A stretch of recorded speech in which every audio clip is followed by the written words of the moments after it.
ஹரே கிருஷ்ணா. நாளைக்கு பகவான் அத்வைத ஆச்சாரியருடைய அவதார தினம். அதனால் அத்வைத ஆச்சாரியர் அப்படிங்கிறவர் யார், அவருடைய அவதார நோக்கம் என்ன அப்படிங்கிறத நம்ம கொஞ்சம் பார்க்கலாம். அந்த கிருஷ்ணம் பகீர் கௌரம் தர்ஷிதாங்காதி வைபவம் கலௌ சங்கீர்த்தனாத் ஜெய்ஸ்ம கிருஷ்ண சைத்தன்யமாஸ்ரிதா. அதாவது பகவான் ஒவ்வொரு யுகங்கள்லையும் அந்த யுகத்துக்கான தர்மத்தை ஸ்தாபிதம் பண்ணுறதுக்கு அவர் அவதாரம் பண்ணுறார். அப்படி அவர் அவதாரம் பண்ணி அந்த யுகத்துக்கான தர்மத்தை ஸ்தாபிதம் பண்ணுறதுக்கு நேரடியாக அவரே செயல்படலாம், இல்லைன்னா மறைமுகமாக தன்னுடைய சக்திகள் மூலமாக அவர் செயல்படலாம், இல்லை தன்னுடைய நித்திய பார்ஷதர்கள் அவங்க மூலமாகவும் அவர் செயல்படலாம். சில அவதாரங்கள்லாம் அவர் நேரடியாகவே தர்மத்தை ஸ்தாபிதம் பண்ணுறாரு. சில அவதாரங்களில் அவர் தன்னுடைய பார்ஷதர்களோட சேர்ந்து அந்த தர்மத்தை ஸ்தாபிதம் பண்ணுறார். அப்படி பகவான் இந்த கலியுகத்திலையும் அவர் இந்த தர்மத்தை ஸ்தாபிதம் பண்ணணும் அப்படின்னு அவர் விருப்பப்பட்டார். அப்படி அவர் அந்த தர்மத்தை ஸ்தாபிதம் பண்ணணும்னு விருப்பப்பட்டு அவர் என்ன பண்ணார், பகவான் சாக்ஷாத் கிருஷ்ணர் அவர் ஆனால் அதே வர்ணத்தில் வராமல் அவர் என்ன பண்ணார், அவர் அந்த கிருஷ்ணம் பகீர் கௌரம், உள்ளுக்குள்ளே அவர் கிருஷ்ணர் தான், ஆனால் வெளியில் அவர் அந்த கிருஷ்ணருக்கு உண்டான அந்த வர்ணத்தில் வரல. அவர் எந்த வர்ணத்தில் வந்தார், அவர் வெளியில் பகீர் கௌரம், கௌரம் அப்படின்னு சொன்னால் பொன்னிறம்னு அர்த்தம். வெளியில் அந்த மாதிரி ஒரு பொன்னிறமான ஒரு தோற்றத்தோடு அவர் வந்தார்.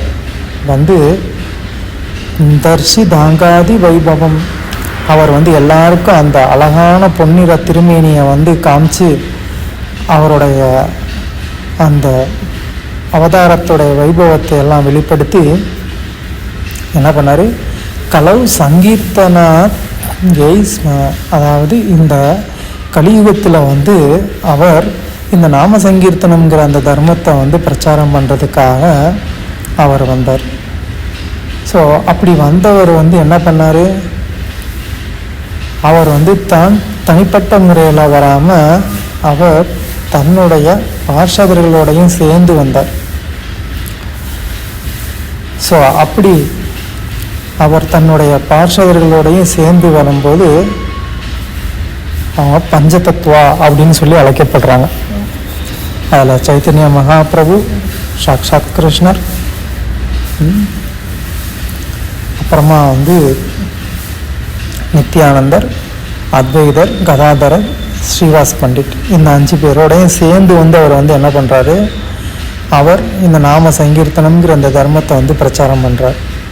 ஓகே, ஸோ இப்போது அவர் தன்னுடைய பார்ஷதர்களோடு அவர் இங்கே அவதாரம் பண்ணுறாருன்னு பார்த்தோம். அந்த பார்ஷதர்களில் ஒருத்தரான அத்வைத ஆச்சாரியருடைய அவதார தினம் தான் இப்போ வருது. ஸோ அந்த அத்வைத ஆச்சாரியர் யார் அப்படின்னு கேட்டால் அதையும் கவிராஜர் சொல்கிறாரு, நித்யானந்த கோஷாயி சாக்ஷாத் ஹலாதர அத்வைத ஆச்சாரியா கோஷாயி சாக்ஷாத் ஈஸ்வர.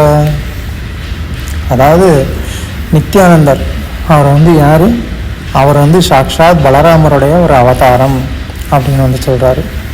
அத்வைத ஆச்சாரியர் சாக்ஷாத் முழுமுதற் கடவுள், இல்லை பரமபுருஷ பகவான் அப்படின்னு சொல்லலாம். இன்னொரு இடங்களில் கவிராஜரே சொல்கிறாரு, இந்த அத்வைத ஆச்சாரியர் அப்படிங்கிறவர் மகாவிஷ்ணு மற்றும் சதாசிவம் இந்த இருவரினுடைய இணைந்த அவதாரம் அப்படின்னு வந்து கூட அவர் வந்து சொல்கிறார். அத்வைத ஆச்சாரியர் பகவானுடைய நேரடியான ஒரு அம்சம், அவதாரம் அப்படின்னு நம்ம வந்து பார்த்தோம். அவருடைய அவதார நோக்கம் என்ன? அவருடைய அவதார நோக்கம் ஆச்சாரிய கோஷாயி பிரபுர பக்த அவதார கிருஷ்ண அவதார ஹேது ஜாகார ஹுங்கார. இவர் வந்து என்ன பண்ணுறாரு? அத்வைத ஆச்சாரியார் வந்து பகவானுடைய ஒரு அம்சமாக இருந்தால் கூட அவர் வந்து இந்த அத்வைதர் அப்படிங்கிற இந்த ஒரு தோற்றத்தில் அவர் தன்னை வந்து ஒரு பக்தராக வந்து வெளிப்படுத்திக்கிட்டு அவர் பகவான் கிருஷ்ணர் இந்த கலியுகத்தில் சைத்தன்யராக வந்து அவதாரம் பண்ணி இந்த நாம சங்கீர்த்தனத்தை வந்து பிரச்சாரம் பண்ண ஆரம்பிக்கணும், அதை தொடங்கி வைக்கணும் அப்படின்னு சொல்லி ரொம்ப வந்து ஆர்வத்தோட அவருடைய அவதாரம் நடக்கணும்னு சொல்லி அவர் வந்து என்ன பண்ணார்? அவர் பகவானை வந்து வேண்டி அவரை வந்து இங்கே வர வைக்க அவர் வந்து முயற்சி பண்ணார். அதுக்கு அவர் வந்து எந்த வழிமுறையை வந்து கையாண்டார் அப்படின்னு சொன்னால், அவர்